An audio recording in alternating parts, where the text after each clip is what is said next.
Bienvenidos a un nuevo episodio de Si quieres liderar, tómate un café. Hoy día tengo una entrevistada de lujo, una de las mejores invitadas que ha tenido este espacio. Quiero dar la bienvenida a Vero Ramex el día de hoy. Ya se va a presentar y la verdad es que tengo muchísimas expectativas de lo que vamos a conversar porque estoy seguro que te va a agregar un montón de valor. Así que Vero, bienvenida. Cuéntanos, ¿quién eres? Pancho, gracias, ¿no? Pues soy actualmente, trabajo más de 20 años ya en recursos humanos, hoy lidero la parte de HR en .NET, pues y muy contenta de estar aquí hoy contigo en este espacio, la verdad muy contenta. Qué chévere, Vero. Bueno, muy bien. Un poco en la trayectoria que tú has tenido, te he seguido de cerca y has sido muy exitosa. Y creo que dentro de este punto, creo que hay un secreto que se tiene que trabajar desde talento humano, que la gente lo sabe, pero no todo el mundo sabe cómo trabajar, que es justamente el tema del liderazgo. Entonces, sí quería preguntarte, Vero, ¿cómo consideras y qué recomendaciones darías a la gente de talento humano, a los líderes, gerentes generales y a todos los empresarios y a toda la gente que nos mire y que nos escucha, con respecto a cómo desde talento humano se puede potenciar el liderazgo en las organizaciones? Bueno, yo creo que es importante entender el liderazgo en todo nivel, porque a veces como liderazgo nos imaginamos únicamente tal vez el comité directivo, los gerentes, pero el liderazgo está metido en toda la organización, está metido en el comité, está metido en los mandos medios, en los coordinadores e incluso en los mismos colaboradores que están en el día a día, porque hay gente que lidera sin tener el cargo, te mueve la organización, te mueve la empresa. Entonces, como talento humano, parte de la gestión o parte de la estrategia es identificar quiénes son esos líderes formales o informales que van a hacer que tu propuesta, que tu estrategia se ponga en marcha. Me encanta lo que dices porque es algo que yo siempre lo sostengo. No todos los jefes llegan a ser líderes. Correcto. Y creo que ese es uno de los dolores más fuertes de las organizaciones. Correcto. ¿Qué estrategias recomiendas tú que se pueden generar en las organizaciones como para potenciar ese liderazgo? Tanto en las personas que, yo creo que un líder, la típica pregunta, ¿no? Los líderes nacen o se hacen, y yo creo que nos hacemos todos los días.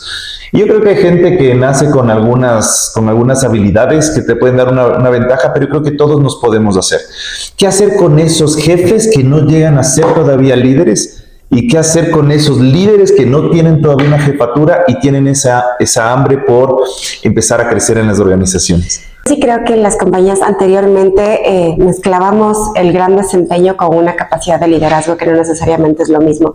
Cuando tienes líderes de una organización que tú los ascendiste o los moviste porque tenían buenos resultados, pero resulta que a la hora del té, como digo yo, no ves esas competencias o esas capacidades. Sí es una responsabilidad como empresa empezar a trabajarlas, pero la primera pregunta es, ¿ese líder quiere estar ahí sentado? Claro, buena pregunta. Porque a lo mejor él, por la emoción, por el proceso, te dijo, bueno, ya, líder, pero a la hora de trabajar con gente, a lo mejor no lo suyo, a lo mejor es un key user, porque yo digo, el cambio parte de que tú quieras hacerlo. Entonces, si el líder dice, no, en verdad me quiero quedar aquí sentado y voy a trabajar para poder pulir mis habilidades, tienes la materia prima, entonces puedes hacer un millón de cosas, puedes trabajar en coach, trabajar en mentoring, trabajar en formación y habilidades, trabajar en un modelo sombra para que la persona vaya desarrollando este proceso. Y para aquel líder informal que digo yo, pero que mueve mucho la masa, es también identificarlo. Yo creo que parte del liderazgo es saber con qué equipo trabajas. Tener claro las habilidades, las potencialidades de tu equipo hacen que puedas trabajar realmente hacia un modelo de excelencia. No te fijes en lo que le hace falta. Fíjate en lo que tienes para poder potenciarlo. Y si algo te hace falta, busca cómo llenar ese hueco con alguna gestión, con algún nuevo cargo, algún nuevo colaborador. Pero no te desgastes trabajando temas que tal vez es muy difícil manejar. Yo siempre digo, si a mí se me hubieran pedido que trabaje más en ser arquero, no sería el mejor delantero. Claro. Tienes que potenciar tu habilidad. Pero siempre la pregunta es, ¿quiero estar ahí? Si la respuesta es sí, la materia prima está.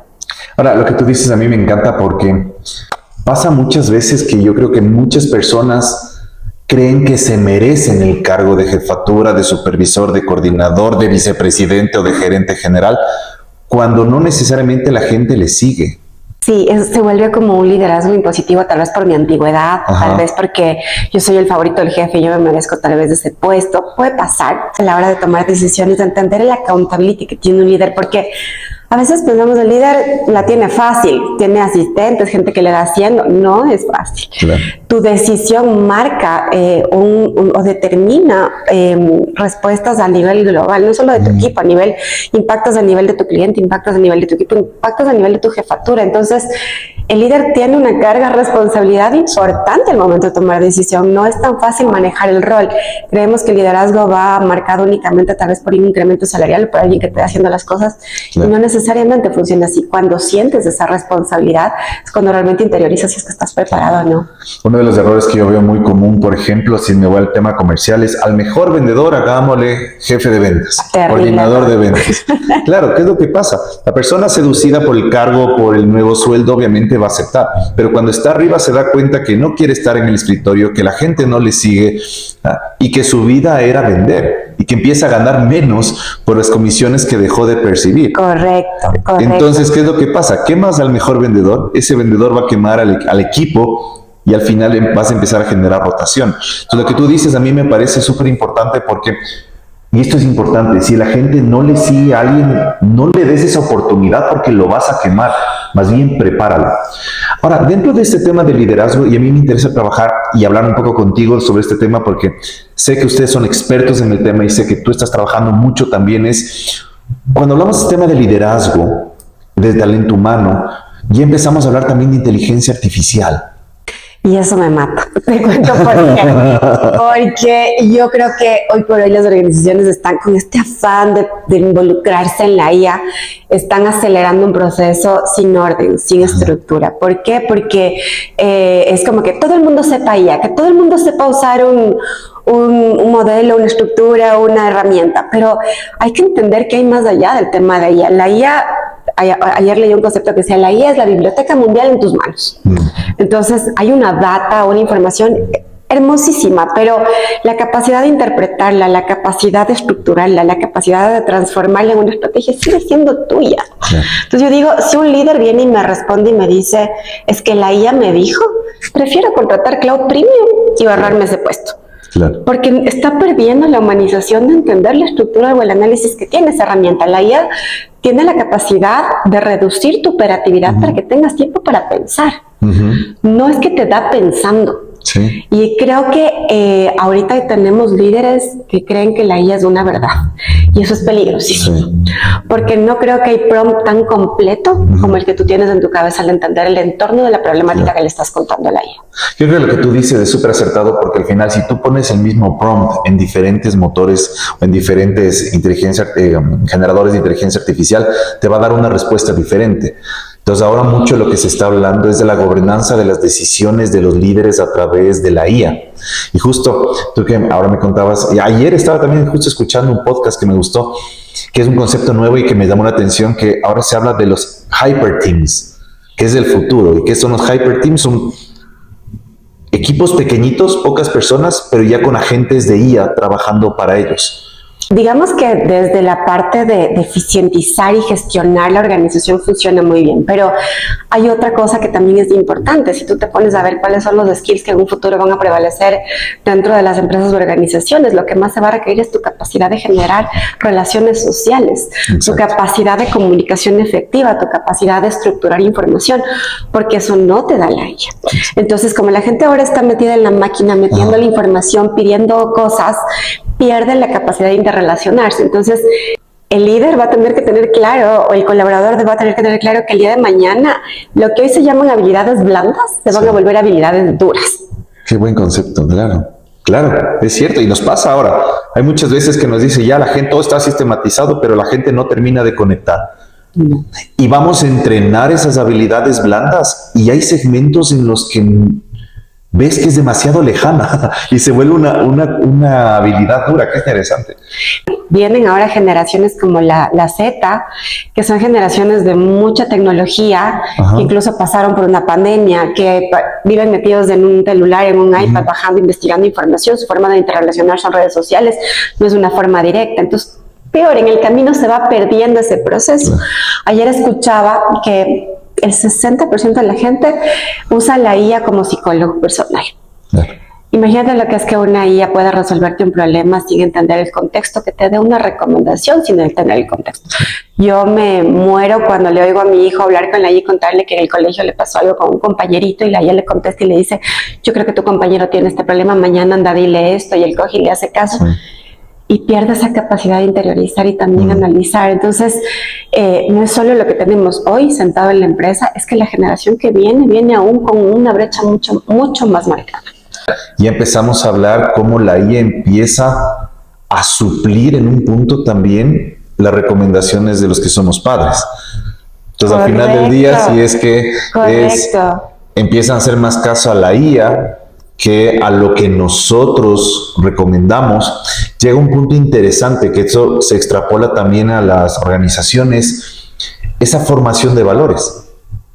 Porque en un punto la IA puede tener un criterio, pero ¿en qué marco de valores se empiezan a formar las organizaciones cuando no tienen esta gobernanza de IA en las organizaciones? ¿Qué crees que deberían hacer las organizaciones para tener esa gobernanza?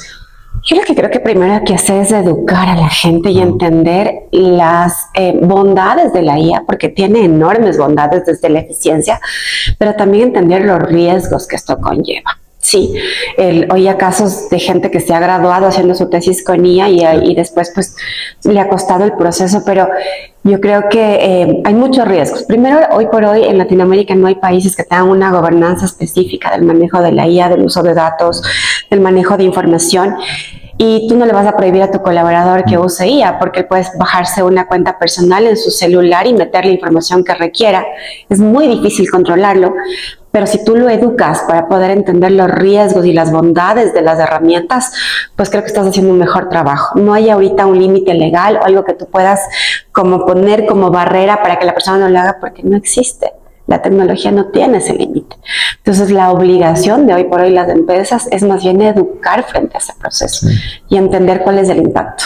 Alguna vez hace un par de años, estaba haciendo una especialización con gente de Cambridge y tenía un profesor en Cambridge que él decía, los líderes y los profesores ya estamos caducos, ya no estamos para enseñar. Correcto. Con la inteligencia artificial. Correcto. Lo que tenemos que hacer, y me encantó el concepto, es nosotros en lugar de enseñar, tenemos que motivar a aprender, que es diferente. Correcto.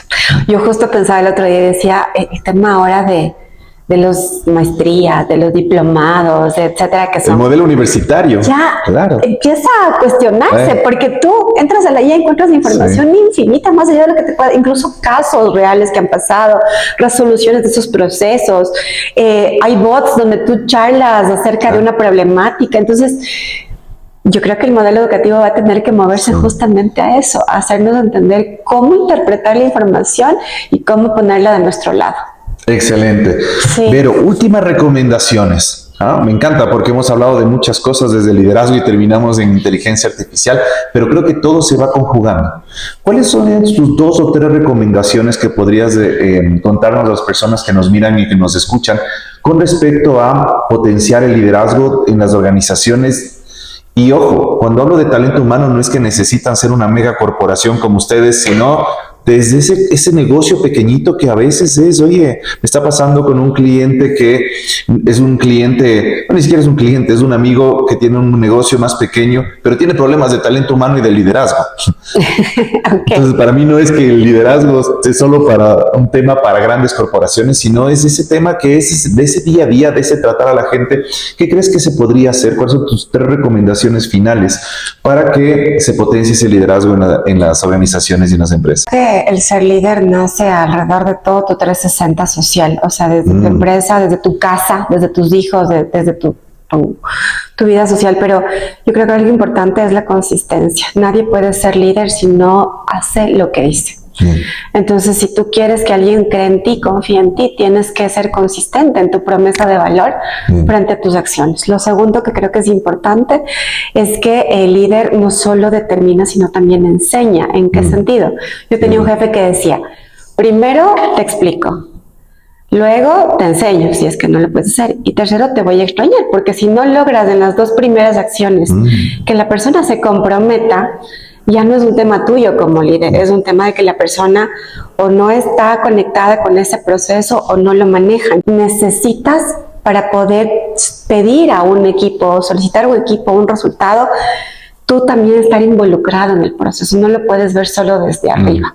Y cada nivel de tu equipo mueve un silo o mueve un proceso, pero todo congrúe en el propósito que tienes dentro de esa estructura de valor. Cuando tu equipo lo entiende así y sabe la importancia y el impacto que tiene él en el resultado, funciona mucho mejor. Que lo tercero es no olvidarnos de esa parte humana, como digo yo. No hay IA, no hay bot, no hay nada que se asemeje al...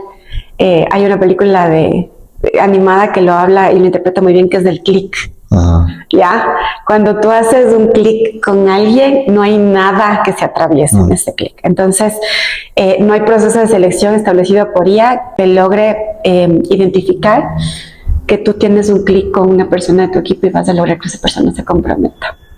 Interesante, así que ya ven, importantísimo el tema del ejemplo, el tema de estar actualizado, y me encantó este último tema, que es el tema del clic. Quiero que te cuestiones cómo está tu liderazgo y cuántos clics estás haciendo con tu equipo.